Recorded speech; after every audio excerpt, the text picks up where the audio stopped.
Houston businesses don't operate in a vacuum. They run across job sites, offices, clinics, plants, and remote teams, often all at once.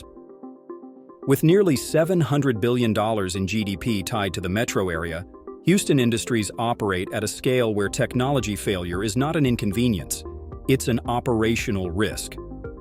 As Andrew Oberwerger, Vice President of Operations at eConsortium says, Houston businesses operate in fast-moving environments where downtime and security gaps can have real operational consequences. That pressure shows up differently across industries, but the root challenges are similar.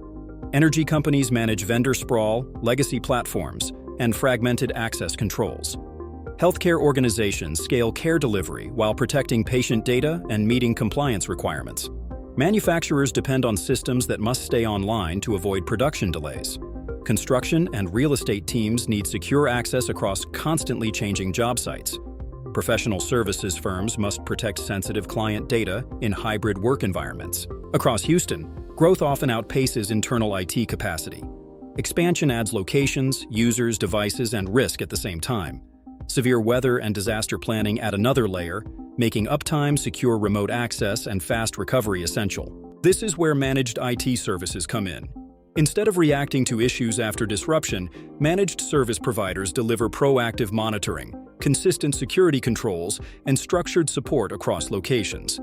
They help businesses reduce blind spots, respond faster to change, and keep technology aligned with real operational needs.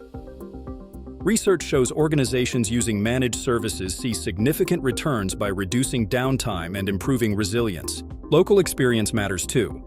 Providers who understand Houston's operating environment bring faster response times, practical security approaches, and support that scales as businesses grow. If you want a deeper look at how Houston's top industries structure IT support and what mid-sized businesses can learn from them, you can read the full article on the eConsortium website.